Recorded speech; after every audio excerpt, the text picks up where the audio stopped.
Hello, welcome to my channel.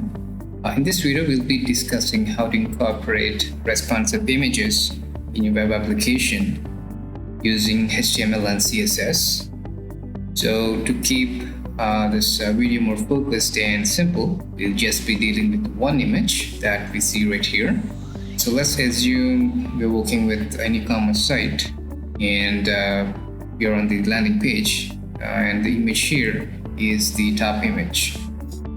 Apart from this image, we'll also be adding a favicon, which is at the top left corner.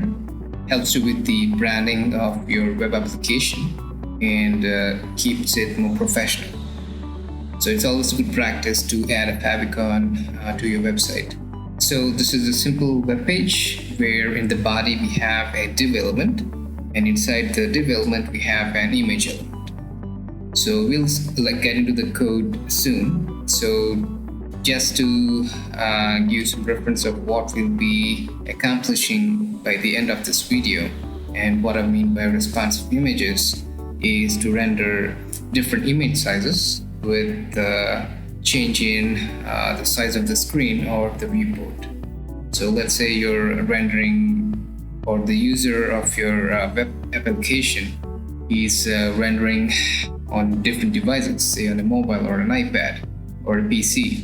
So the width of the screen is different on different devices. So it's important for better look and feel to render images of different sizes that will be fitting to that screen. So that is what we'll be looking at in this video. So to start with, we have an image of size 1100 pixels wide, and as I keep reducing the size of the window just to simulate the change in the size of the device, I can reduce the size and you can see the change in pixel size there. And also I'm using the Chrome browser, and I think the developer tools are quite helpful, and I get 1100 pixel mark. Now you see there's a jump in the size of the image, and it kind of nicely fits in with the screen to be centered. So that is the kind of look we're going for in this example. So if you again check out the size, it is 900 pixels wide. So similarly, as you keep reducing it further, and see there's a jump in size again, and now the size is 720 pixels. So that's what we mean by responsive images. So rendering an appropriate image size for a given screen size. So depending on the kind of devices that you're targeting and different screen widths that are possible, you can create images that might complement those screen sizes and give a nice look and feel to the user. So the first thing to do is creating some set of images of different sizes. And a lot of online tools are available to create images of different sizes. So I'll be using resizimage.net, but you can Google and pick any other tool of your choice. Let's switch to the browser. So in the browser, like I said, I'll be using resizimage.net. Here is the preview of the image that we saw on our webpage. So the way to use it is you just upload an image, and as it's indicated here, it'll be deleted in an hour because it's a free service. And once the preview is rendered, then you can resize the image. So the original size is 1350 by 629, and let's say we want to create an image of 1100 pixels wide. So you see the height is automatically adjusted because it's trying to maintain that aspect ratio, which is the width to height ratio. So we also have other settings like transparent, white, black backgrounds, but we won't be using that. It's just a no fill. We'll be using the output image format of PNG, and so you can just go and click on the resize image button.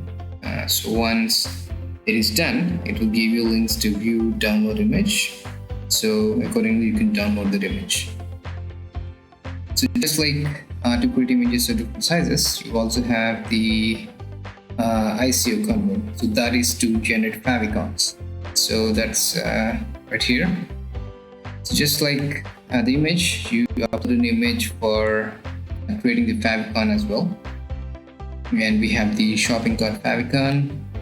And once you have the preview, you have different styles to pick from. So I can just pick any style of your choice. The one we have on our web page is the one with the square white border. So once you pick your style, you can just pick on the size of the Favicon. So I'll go with 48 by 48. And once that is set, you click on Convert ICO. Once it's ready, you'll have the link to download the icon, and you can upload it or add it on the web page. So this way you can create images of different sizes and also the favicons based on what screen widths you're targeting. So I'll be back once we create some set of images of different widths, and then we'll get onto Visual Studio Code to start coding up our web page. Okay, before we get on to the Visual Studio Code, first we need to create a project for a simple example here. So I'll be creating a Node project. For that, you first need to install Node on your local machine. So you have a Node website for that. Let's get on to that just for reference. So here I go to NodeJS.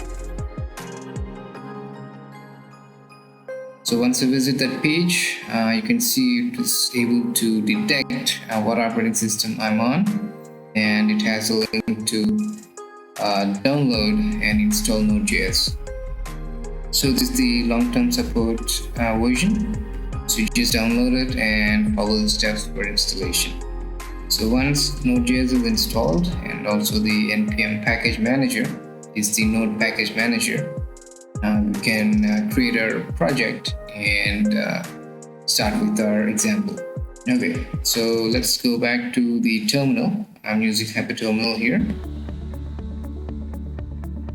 Okay, so I've already installed Node and npm.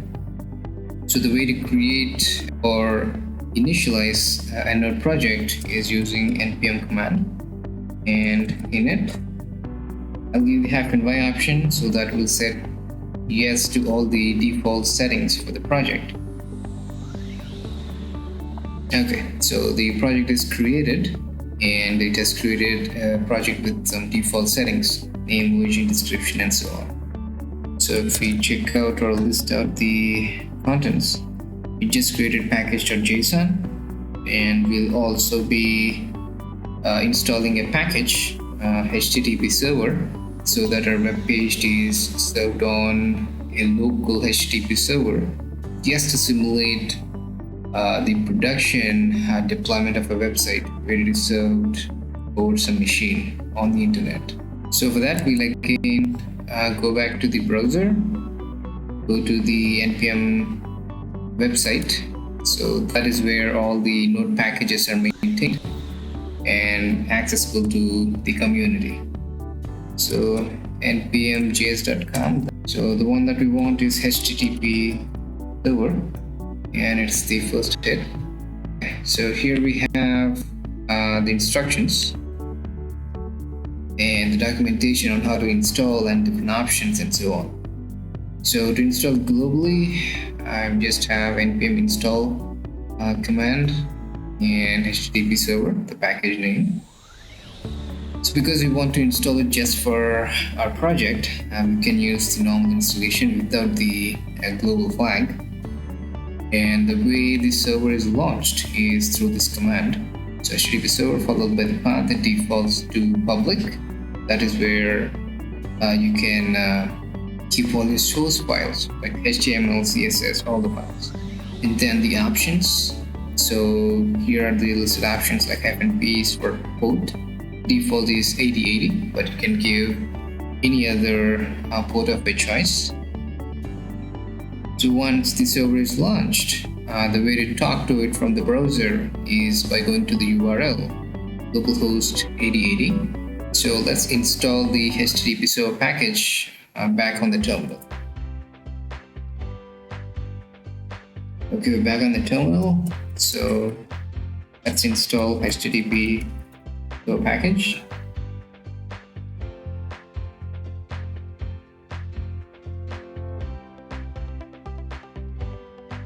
Okay, the package is installed. Let's check out the contents. So it has the node modules installed, all the dependencies. Now let's create a public folder as well, because that is the default folder that the server would be looking at. So directory public. Also, let's create a source folder where we can keep all our source files like HTML, CSS, etc. Okay, so now let's launch the Visual Studio Code, which is the code editor I'll be using. So you can use any other editor of your choice. Okay, so now let's switch to Visual Studio Code. So in the public folder, let's create our root page, like the home or the landing page. So let's call it index.html. So let's write the basic code to have the HTML tag and add in the body.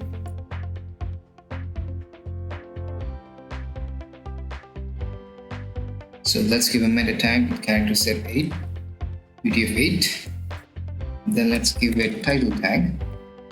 So since we're dealing with e-commerce site, let's give e-com products. Just a theme for the sake of this example.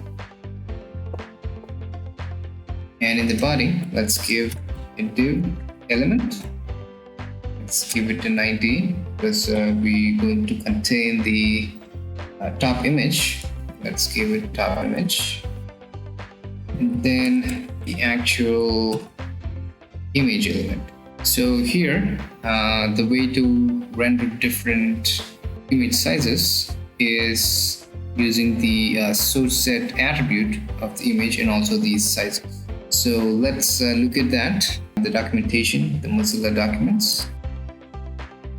So here how we can use the srcset attribute and the sizes to render images of different sizes depending on the current screen size or the viewport width. So the format is, in the srcset, you have the path to the image, followed by the width of the image. You have the value followed by W for the width. And when you're targeting multiple screen sizes, you separate them with a comma, just like we have here. So then you have these sizes. So the format is, you have a condition, optional condition at the start, and then the size of the image in pixels. So there's the difference of how you represent the size in the srcset and the sizes attribute. So here we give the actual image width with W, and here we give it in pixels. So the condition here is which image size to render at a given size of the screen or the width. So here in this example, the condition is to render an image of 480 pixel size until you reach the max width of 600 pixels. So beyond that, render the size of 800 pixels. We just have two image sizes here, and based on a condition, either of those images is rendered for a given size. So I've created images of different sizes. Let me copy this images, and I'll be back to the Visual Studio Code there.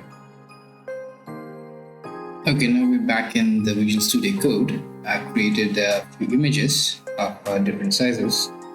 As you can see, apart from the original size, which is 1350 by 629, I've targeted screen widths of 1100 pixels, 720, 480, 100, and 360.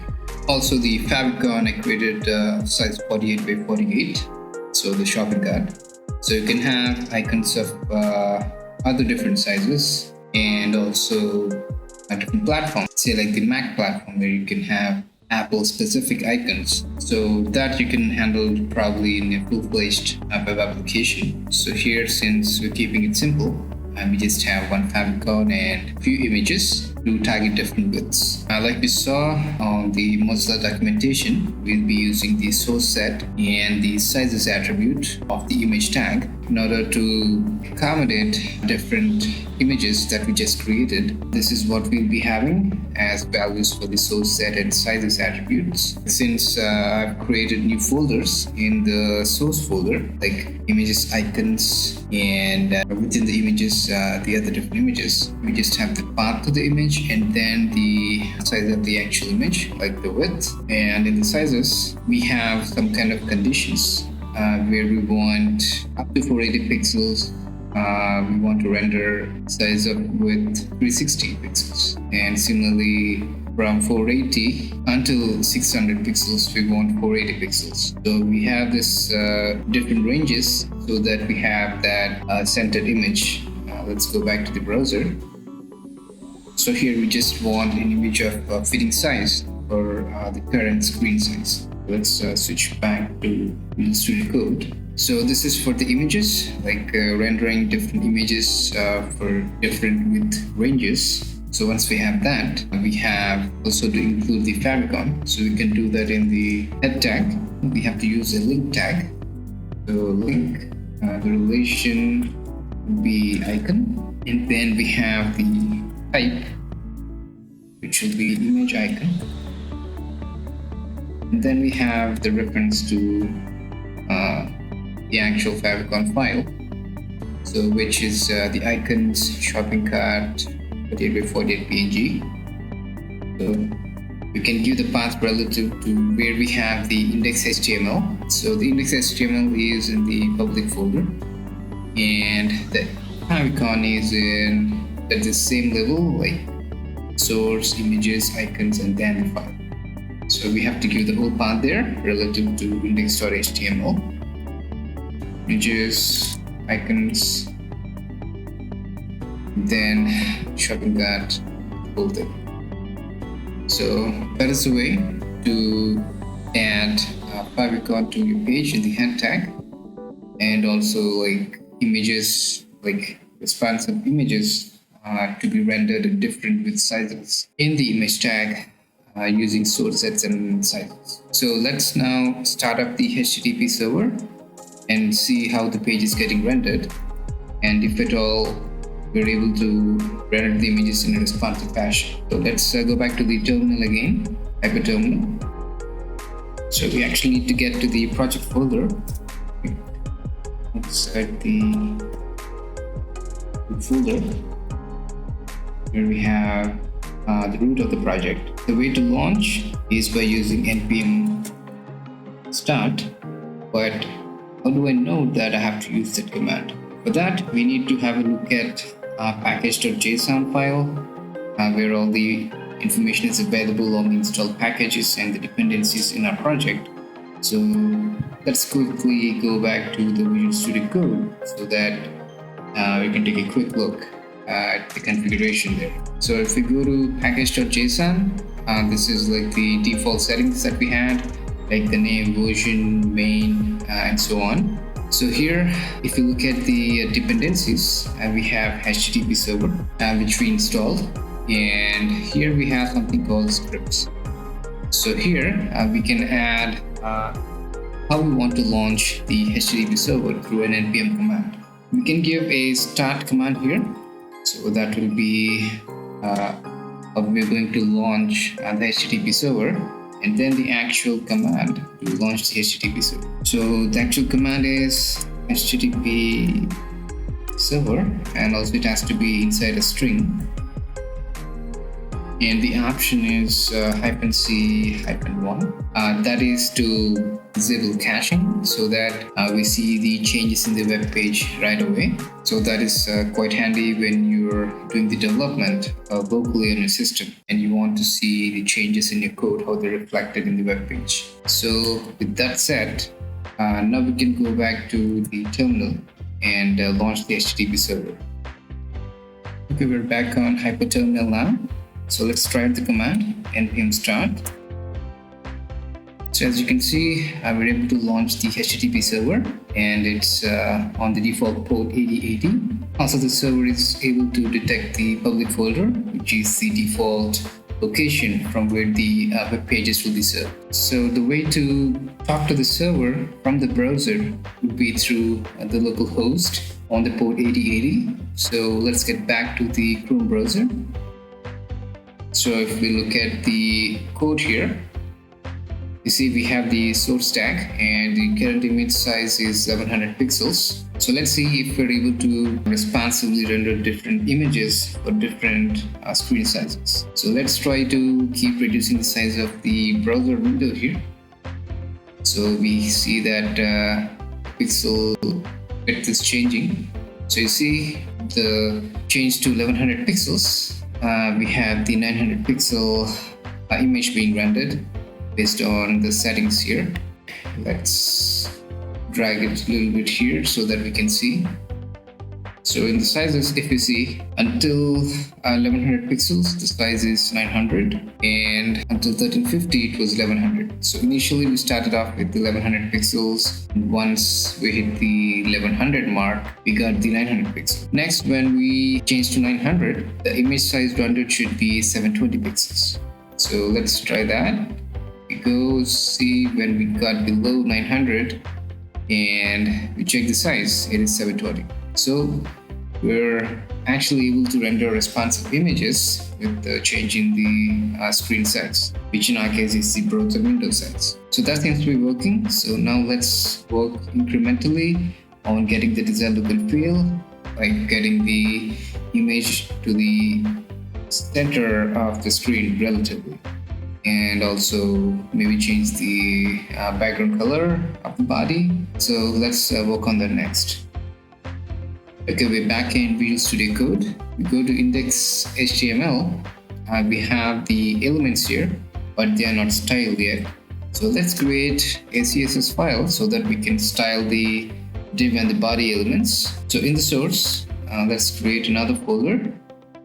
Let's name it CSS, that it can store all the CSS style sheets. Let's create a file. Let's call it home.css. So here, first let's style the body. Let's give it a background color. We'll kind of give it a custom color, cream color with the brown tint to it. So you see, Visual Studio Code is able to render the color as well. Now let's give a margin of 0. So that it's spread out to all the corners of the web page. Okay, so now that we have styled the body of the web page, let's include this CSS file in index.html so that this style can be applied to the body tag. So we're back in index.html, just like the icon. Let's add a style sheet. Link, relation will be a style sheet, href. So we give the path to the CSS file, just like we gave the path to the Favicon here. So it is again source, CSS, home.css. So now let's save and let's see if the style is getting applied to the web page in the browser. Let's switch back to the Chrome browser. Now let's refresh it. Now you see, I see the background color, it's changed. So we're able to successfully integrate the style sheet to our web page, which is index.html. Yeah, so now let's work on centering the image. So for that, we'll be using media queries. Now let's switch to the Mozilla documentation for CSS media queries. Okay, so we're on the developer.mozilla.org. It's the official Mozilla documentation for using media queries. We'll be using @media in order to have different stylings for different import widths. So the media queries can be applied for different media types, different media expressions. So the media types have a default value of all, so suitable for all devices. Then you have more targeted or specific types of media devices, like the print, where if you want to print a document and you want the preview mode. Then the screen, the actual screens on the devices, then the speech synthesizers. So the media features are actually used to check for the presence of certain native features on the user region, the devices, and so on. So like for a specific aspect ratio, if you want to target the style for a specific width to height ratio, then you can use aspect ratio. If you want to check for the presence of a color component, whether the device can render colors or not, then you can use the color media feature and so on. So you can also chain multiple conditions in the media query using logical operators. So let's say you want to give a range of the width, like min with this value and max with this value. You can use and that way. So here are examples of how you can use targeted media types. So add media. So again, remember this is the CSS rule.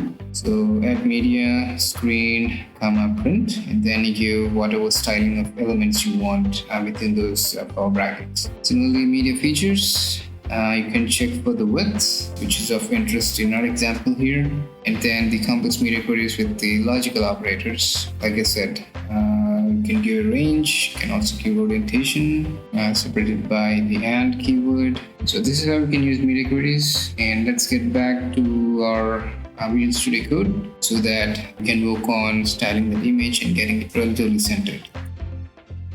So I'll leave links to resources in the description, so don't worry about that. Okay, so let's get to home.css and target the image element.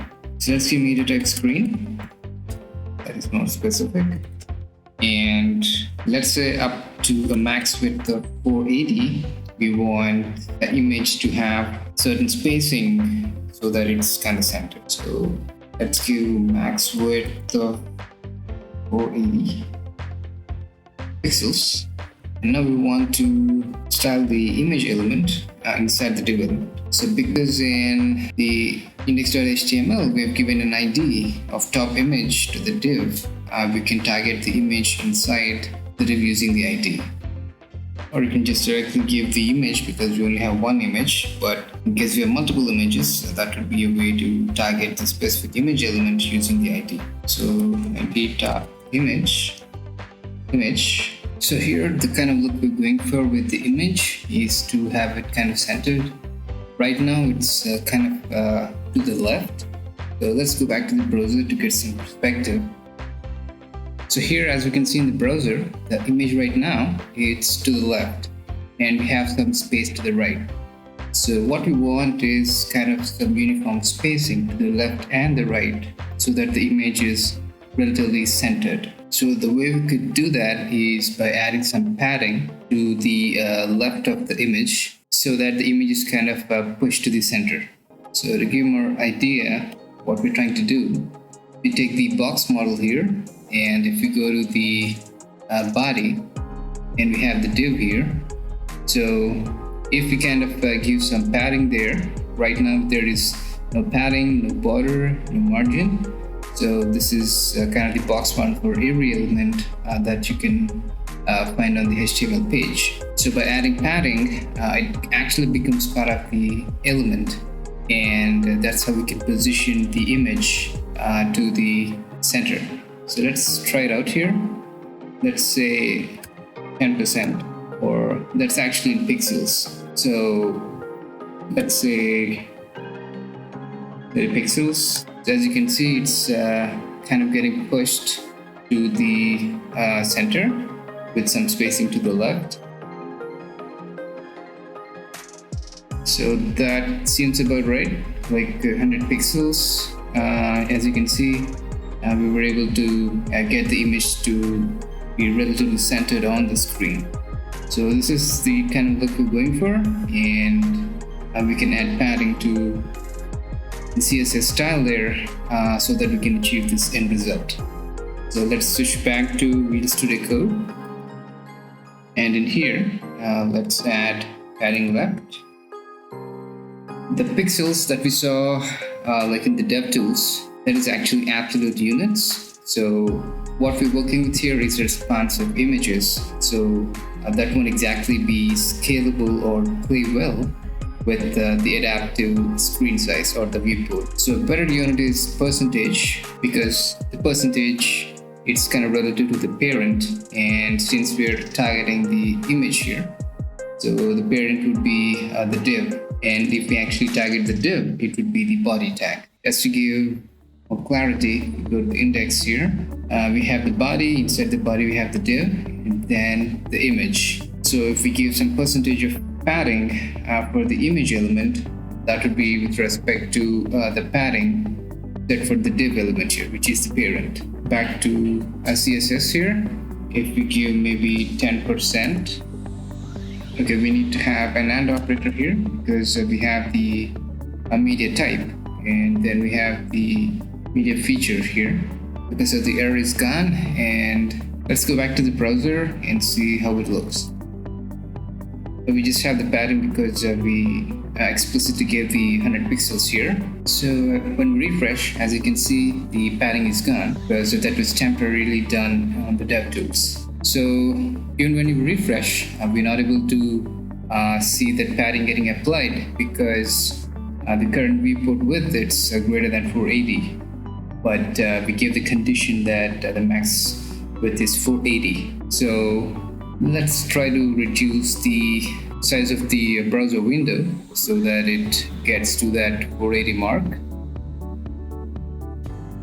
Okay, so as you can see, when we drop below the 480 pixel mark, we have that padding being applied to the left. It's not quite centered. Maybe you could use a little more padding. Let's go back to Visual Studio Code and increase the padding a bit. So maybe 12%. So let's go back to the browser and see how it looks. So let's try refreshing it now. Okay, so we have a little bit of more padding there and it looks relatively centered and decent now. So this is what we need to do. Like it's all trial and error. We have to check out how our elements look at different widths and what styles would be more pleasing to the user. So let's start getting to the full screen again. Now if we switch to the mobile view, this is the normal view. We can just do that by toggling this button.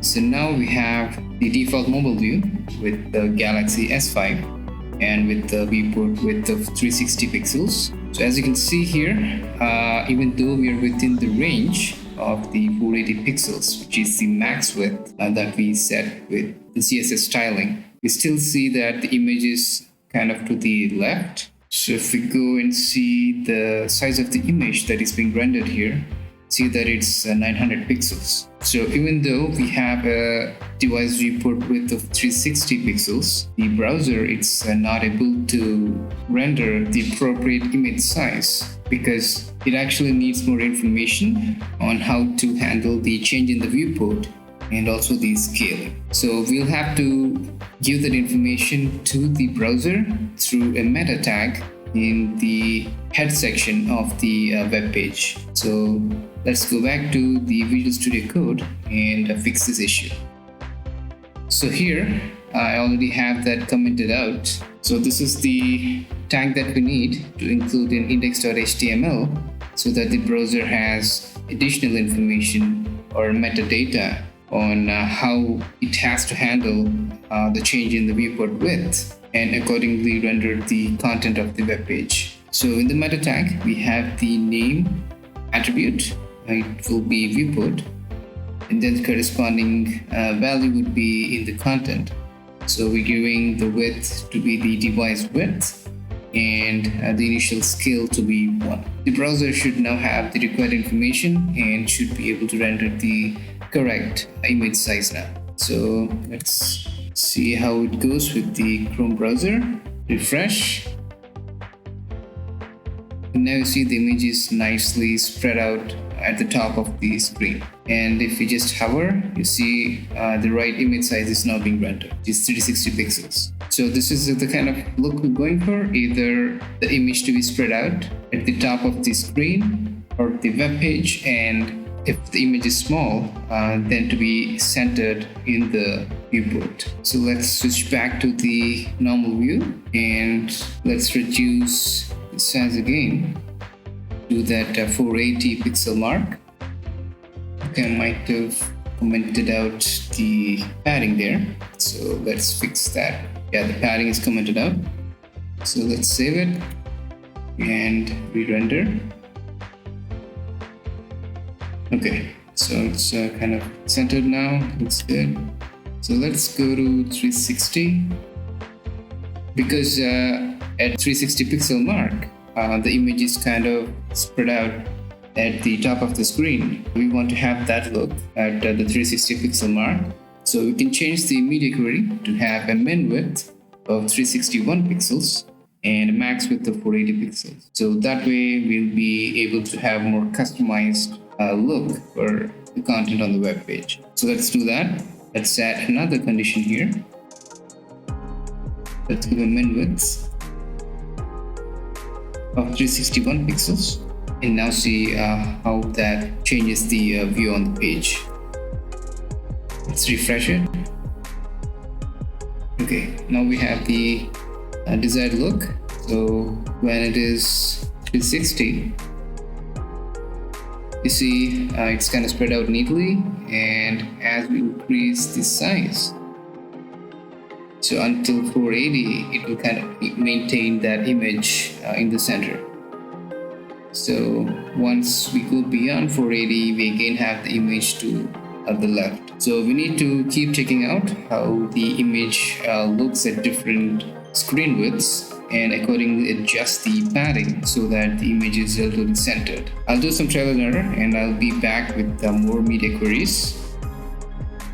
Okay, so now I have more media queries with different width ranges. So we have the padding of 12% for 361 to 480, and similarly more ranges so that the image is relatively rendered to the center at different widths. Let's go back to the browser and see how it looks. Let's refresh it. Now you see we have that padding being applied to the left of the image. So we are at 347. As we go to 900, that'll be the next jump. So again at 900, we see that we have the next image size being rendered, and we have it kind of relatively centered, and it just goes on like that. So this is how we can achieve our responsive images through HTML, like with the source set and the sizes attributes in the image tag. And for more customized styling, we can use the CSS media queries to get the desired look and feel. So I hope this gives you some idea on how to go about with incorporating responsive images with the HTML and CSS. And I hope you found this video helpful. And if you did, consider liking this video and subscribing to the channel so that you don't miss out on similar content. Thanks for watching, and hope to see you in the next one.